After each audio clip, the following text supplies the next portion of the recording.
कायम लक्षात ठेवा, आरोप सिद्ध करण्याची जबाबदारी ही फिर्यादीची असते. हो, मी योग्य बोलतोय.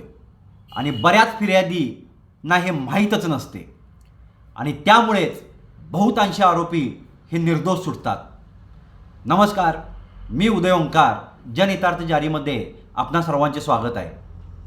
आपल्या देशाच्या न्यायव्यवस्थेमध्ये एक खूप प्रसिद्ध आणि महत्त्वाचे वाक्य आहे. 10 अपराधी सुटले तरी चालतील, पण एकाही निरपराधाला शिक्षा होता कामा नये. पण विचार करा, जर खरोखरच एखाद्याने गुन्हा केला असेल, पीडिताने न्यायासाठी न्यायालयाचे दरवाजे ठोठवले असतील आणि तरीही तो आरोपी अगदी सहजासहजी न्यायालयाच्या पायऱ्यांवरून हसत हसत बाहेर पडला तर? असं अनेकदा होतं. आणि यामागे मुख्य कारण असतं फिर्यादीची किंवा तपास यंत्रणेची एक लहानशी चूक किंवा हलगर्जीपणा. फौजदारी कायद्यात आरोपीला स्वतःला निर्दोष सिद्ध करायचं नसतं, तर आरोप सिद्ध करण्याची संपूर्ण जबाबदारी फिर्यादीची असते. मग अशावेळी फिर्यादीने कोणती काळजी घेतली पाहिजे?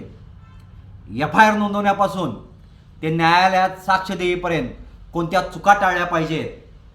आजच्या या व्हिडिओमध्ये आपण हेच अगदी सोप्या भाषेत सविस्तर समजावून घेणार आहोत. मुद्दा क्रमांक 1, कायद्याचा पाया आणि पुराव्याचा भार.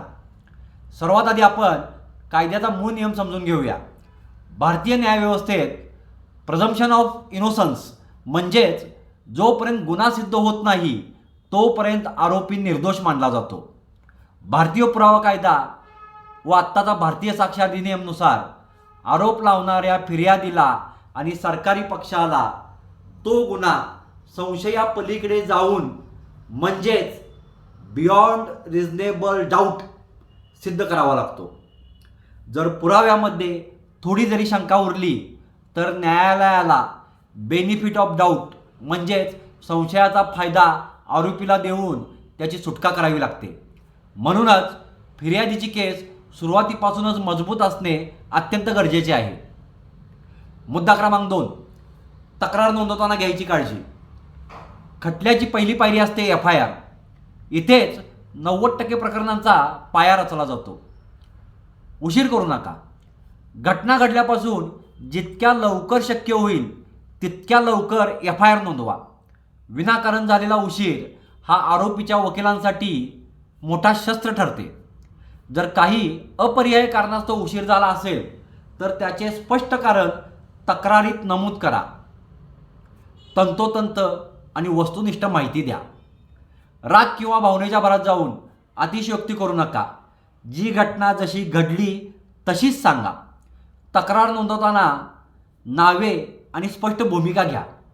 घटनेच्या वेळी नक्की कोण कोण हजर होते, कोणी काय केले, कोणाचा काय सहभाग होता हे स्पष्ट लिहा. जाणून बुजून किंवा एखाद्याला त्रास देण्याच्या हेतूने जादाची नावे जोडल्यास पुढे संपूर्ण तक्रारच संशयास्पद ठरते. मुद्दा क्रमांक 3, पुराव्याचे संकलन व डिजिटल सुरक्षा. केवळ तोंडी सांगून न्यायालयात केस जिंकता येत नाही. त्यासाठी हवे असतात ठोस पुरावे. यामध्ये भौतिक आणि वैद्यकीय पुरावे म्हणजेच मारहाणीचे किंवा दुखापतीची घटना घडली असल्यास ताबडतोब मेडिकल एक्झामिनेशन करून घ्या. कागदपत्राच्या मूळ प्रती सेफ ठेवा. डिजिटल पुरावे. आजकाल WhatsApp chats, call recording, CCTV footage किंवा ईमेल हे महत्त्वाचे पुरावे ठरतात. पण लक्षात ठेवा, डिजिटल पुराव्यांसाठी कायद्यात नमूद केलेले सेक्शन 185 पूर्वीचे सेक्शन 65B सर्टिफिकेट खूप महत्त्वाचे असते. डिजिटल पुरावे डिलीट होणार नाहीत किंवा एडिट केलेले वाटणार नाहीत याची दक्षता घ्या. घटनास्थळ सुरक्षित ठेवा. पोलीस येईपर्यंत घटनास्थळावरील वस्तूंची छेडछाड होऊ देऊ नका. मुद्दा क्रमांक 4, तपास यंत्रणा आणि साक्षीदार नोंदवल्यानंतर फिर्यादीचे काम संपत नाही. खरं तर इथून पुढे खऱ्या अर्थाने त्याच्या कामाची सुरुवात होते. तपासावर लक्ष ठेवा. तपास अधिकारी योग्य त्या पुराव्यांचे संकलन करत आहेत का यावर सतत लक्ष ठेवा. काही नवीन पुरावा सापडल्यास पुरवणी जबाब देऊन तो तपासात समाविष्ट करायला सांगा. साक्षीदाराचे संरक्षण.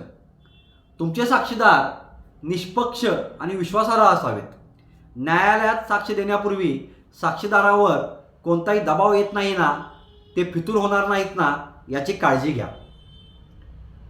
मुद्दा क्रमांक 5, सरकारी वकील आणि कोर्टातील साक्ष. जेव्हा प्रकरण न्यायालयात जाते तेव्हा फिर्यादीच्या बाजूने सरकारी वकील बाजू मांडतात. त्यामुळे आपल्या सरकारी वकिलांशी योग्य संवाद ठेवा. खटला सुरू होण्यापूर्वी सरकारी वकिलांना भेटून केसची संपूर्ण माहिती आणि पुराव्यांची वस्तुस्थिती समजावून सांगा. आवश्यकतेनुसार म्हणजे तुम्हाला गरज वाटल्यास खाजगी वकिलांची मदत घ्या. जर केस गुंतागुंतीची असेल तर तुम्ही सरकारी वकिलांना मदत करण्यासाठी स्वतःचे खाजगी वकील नियुक्त करा. साक्षीची पूर्वतयारी करा. न्यायालयात साक्षीच्या बोल्यावर चढण्यापूर्वी आपण FIR मध्ये आणि पोलिसांना दिलेल्या जबाबात नक्की काय म्हटले होते याची उजळणी करा. तुमच्या मूळ जबाबात आणि कोर्टातील साक्षीत विसंगती आढळल्यास आरोपीला त्याचा थेट फायदा मिळतो. थोडक्यात काय तर न्याय मिळवणं हा तुमचा हक्क आहे, पण तो हक्क मिळवण्यासाठी सतर्क राहणं ही तुमची जबाबदारी आहे. तुमचे एक जागरूक पाऊल आणि योग्य ती कायदेशीर काळजी आरोपीला त्याच्या गुन्ह्याची योग्य ती शिक्षा देऊ शकते. जर तुम्हाला ही कायदेशीर माहिती उपयुक्त वाटली असेल तर हा व्हिडिओ लाईक करा आणि तुमच्या मित्रांसोबत नक्की शेअर करा. कायद्याशी संबंधित अशाच महत्त्वाच्या विषयावर माहिती मिळवण्यासाठी आमच्या चॅनेलला फॉलो करा. तुमचे काही प्रश्न किंवा मत असेल तर खाली कमेंट बॉक्समध्ये नक्की प्रतिक्रिया द्या. कायद्याने वागा, सन्मानाने जगा. जय हिंद, जय महाराष्ट्र. धन्यवाद.